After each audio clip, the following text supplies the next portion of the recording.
The sun was barely up, painting the fields of Willow Creek Ranch in soft gold, when I caught sight of a kid no older than 6 clinging to my prize stallion, Thunder, with a peanut butter sandwich in one hand and a stranger egging him off on the fence. It might have been comical if Thunder wasn't worth $250,000, and if I hadn't locked that gate myself 10 minutes earlier. My get twisted. This wasn't just a prank. Something was wrong, and my week was about to unravel into a nightmare. I'm Jake Harlan, and that ranch is my life.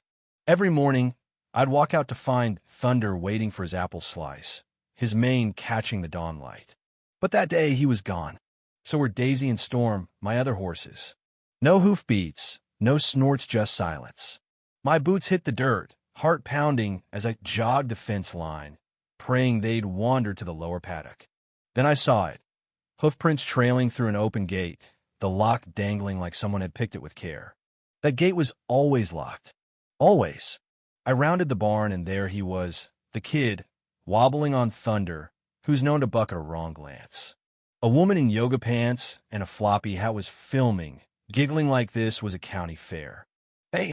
I shouted, and she jumped, her phone nearly slipping. I recognized her instantly. Lydia Voss, the HOA queen from the subby VY Show next door. My ranch isn't even in their district, but for a year, Lydia had hounded me with meeting in VY Tez, fines and complaints, acting like she owned my land. She stammered about a community event, claiming she thought this was a public park.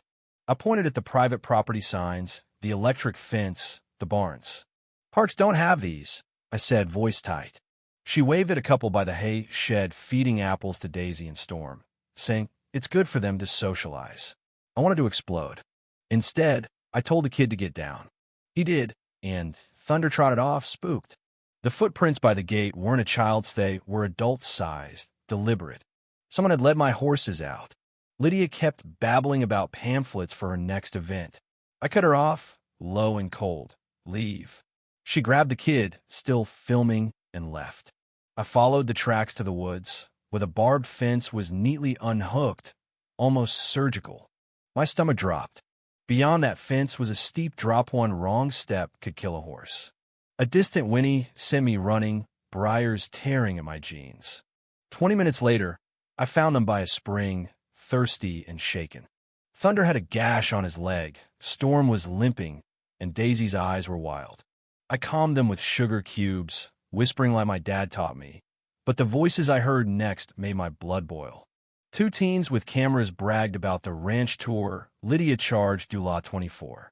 They mentioned a Facebook group for Country Day experiences. Fury burned in my chest as I led the horses back. At the ranch entrance, 3 SUVs were parked, and a woman sipped tea on my porch like it was her vacation home. I didn't ask questions, I called the sheriff. When he arrived, Lydia was back, clipboard in hand, spinning a tale of community enrichment. She claimed I'd leased the land to the HOA for events, showing forged papers stamped by the county. I felt the world tilt. This wasn't just trespassing. It was a calculated attack. The sheriff listened, stone-faced, and left. That night, Thunder's limp worsened, and Daisy reared when I neared her flank. I locked them in the barn, rage simmering. These horses were family, raised with patience, not for tricks, but for trust. Lydia's strangers weren't just careless, they were dangerous. By midnight, I sat on the porch with coffee and a notepad, listing every run-in with Lydia. Her barbecue offer I declined, her HOA notices about my fences, a realtor's call about selling acres for a trail. It started small, but now I saw Ida take over. The vet came the next morning, paling at Daisy's leg. Dogs, she guessed. One probably snapped at her. Lydia's circus had brought pets, spooking my mare into a thicket. Weeks of rest, wraps, no movement. I walked the ranch perimeter and found the north keypad replaced, its brand unfamiliar. Someone with access had done this. I called my cousin, Nate, a former security contractor. He found 3 of 5 systems swapped with cheap knockoffs, all synced to one code, 0426. He reset everything, hardwired to prevent overrides. I called the HOA president, Mr. Carver, who'd been away during Lydia's scheme. He sounded shocked, promising a meeting. I didn't trust promises. At 2 a.m., my new security Pinjet Sumion tried the gate. I grabbed my shotgun, creeping to the tree line as a car reversed and sped off. They wanted me to know they were still out there. The next day, I hit the county clerk for property filings. A 2-week-old easement agreement bore my forged signature. At the sheriff's office, I handed over footage and the Facebook group's name. Then I met Mr. Donovan, a retired lawyer who knew land law like scripture. He read the papers and said, "She's building a community use precedent for prescriptive rights. If I didn't stop her, she could claim legal access." Lydia wasn't just annoying, she was a predator. A crisp envelope appeared on my gate, accusing me of violating HOA easement rules, demanding July 5,000 and livestock relocation for community events. I drove to the HOA office, fire in my veins. Carver admitted Lydia presented my approval at a meeting he missed with a notarized forgery. I demanded to speak at the next meeting, gathering EVY Denke. Footage of Lydia leading tours, a notary denying involvement, timestamped photos pro-VY-ing I was out of town during the signing. The HOA meeting was electric. I showed folders of proof-forged documents, drone clips, Facebook receipts. Lydia's smirk faded as I played her leading kids into my barn, claiming it was hers. The room erupted when I revealed she charged for tours. "She took July 30 from me," one man shouted. A mom said her kid nearly got kicked.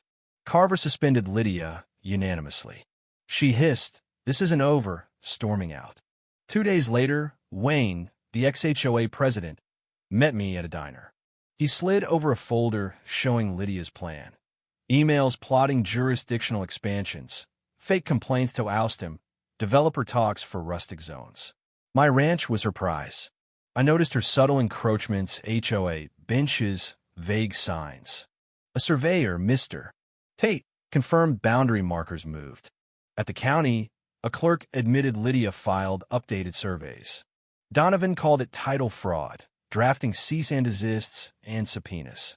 A team delivered a USB of Lydia's drone footage, annotated for picnic areas and parking on my land. At the town hall, I faced a packed crowd, showing every lie. Lydia's defense crumbled under the weight of truth. The jury convicted her of trespassing, forgery, surveillance, and endangerment. Fines, probation, and a 10-year HOA ban followed.